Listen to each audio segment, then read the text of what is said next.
Friends, তোমরা সবাই কেমন আছো? আশা করি তোমরা সবাই ভালো আছো, আর আমিও ভালো আছি। আর আমি সময় আবারও চলে এসেছি তোমাদের সামনে একটা নতুন ভিডিও নিয়ে। তো তোমরা আমার ভিডিওটা কন্টিনিউ দেখতে থাকো। ফ্রেন্ডস, এখানে অনেকদিন বাদে মালা গাঁথতে বসলাম আমরা, আমি আর মা। অনেকদিন পরে মালা গাঁথছি আজকে। অনেকদিন না, কয়েক বছর পরে। হ্যাঁ, এটা ঠিক। আমি অনেক বছর পরেই হয়তো মালাটা গাঁথছি। আমি তো একদমই গাঁথতাম না, আর আগে খুব মালা গাঁথতাম, কিন্তু এখন আর মালা গাঁথি না, কারণ এখন বিড়ি বাঁধি তো, তার জন্য। তাও সেটাও বাঁধি না এখন। এতটা শরীর খারাপ হয়েছিল যে মালা গাঁথা, বিড়ি বাঁধা সব বন্ধ ছিল।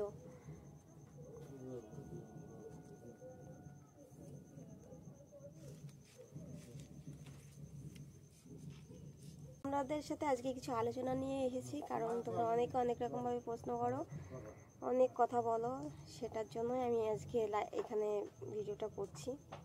অনেকে বলছো তোমার ভিডিও ভালো লাগে দিদি ভাই, তো তাদেরকে বলছি অনেক অনেক খুশি হই তোমাদের এরকম ধরনের ভিডিও মানে কমেন্টগুলো ভিডিওতে দেখলে না, তখন খুব ভালো লাগে, মনটা মনে হয় ভরে যায়, সত্যি মনটা ভরে যায়। আর তোমরা অনেকে অনেক রকমের প্রশ্ন করো যে আমার বাড়ি কোথায়। তো আমি এটা নিয়ে আগেও কিন্তু ভিডিও দিয়েছি, কিন্তু তোমরা কন্টিনিউ ভিডিওটা দেখো না, তার জন্যই তোমরা জানতে পারো না যে আমার বাড়ি কোথায়। কিন্তু তোমরা যারা মালা গাঁথতে চাও চলে এসো এখানে। ঠাকুরনগরে আসলে অবশ্যই সবাই পারবে, বুঝতে পারবে। তাহলে দেখো, আমি জায়গাটার নাম কিন্তু বলেই দিয়েছি, আমার বাড়ি কোথায়। আমার বাড়ি ঠাকুরনগর। তোমরা এবার জিজ্ঞাসা করো, অনেকে জিজ্ঞাসা করো যে কোন জেলায়। আমার জেলা উত্তর চব্বিশ পরগনা।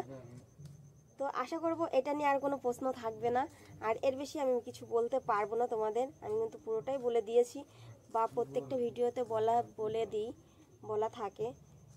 তোমাদের যাদের যাদের মালা লাগবে চলে আসো, আজকে মালা নিয়ে যাও, তোমাদেরকে দিয়ে দেবো।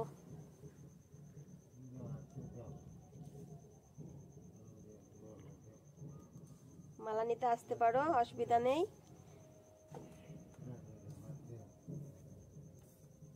আর মালা গাঁথাও শিখে যাও যারা যারা মালা গাঁথতে পারো না। আর আশা করবো এই মালা গাঁথাটা একটু কঠিন হলেও হতে পারে, কারণ সব রকম ফুল সাইজ মতন ঢোকাতে হয়, ছোট বড় মিলাতে হয়। আবার একদম ছোট বললে হবে না, একদম বড় হলে হবে না, অনেক রকম একটু সমস্যা হয়। কিন্তু গাঁদার মালা গাঁথতে গেলে কোনো সমস্যা হবে না, আশা করি সবাই পারবে, না দেখা মানুষও পারবে। আর এটা হচ্ছে কি, বড় করে গাঁথতে গেলে ফুল ফেটে গেলে হবে না, তাহলে অতটা মালার শো আসে না, অনেক রকমের সমস্যা। আমরা গরিব বস, আমরা সব পারি। মালা গাঁথাতে, বিড়ি বাঁধা, মেশিন একটু চালাতে পারতাম, কিন্তু পায়ের জন্য পারি না।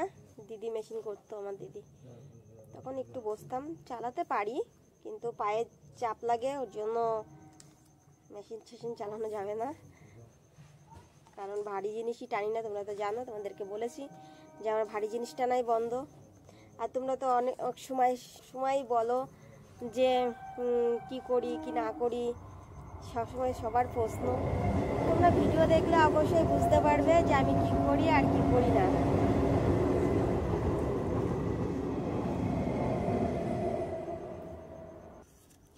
তো ফ্রেন্ডস, আমি আর এই ভিডিওটা বেশি বড় করছি না, আমার এই ভিডিওটা এই পর্যন্তই।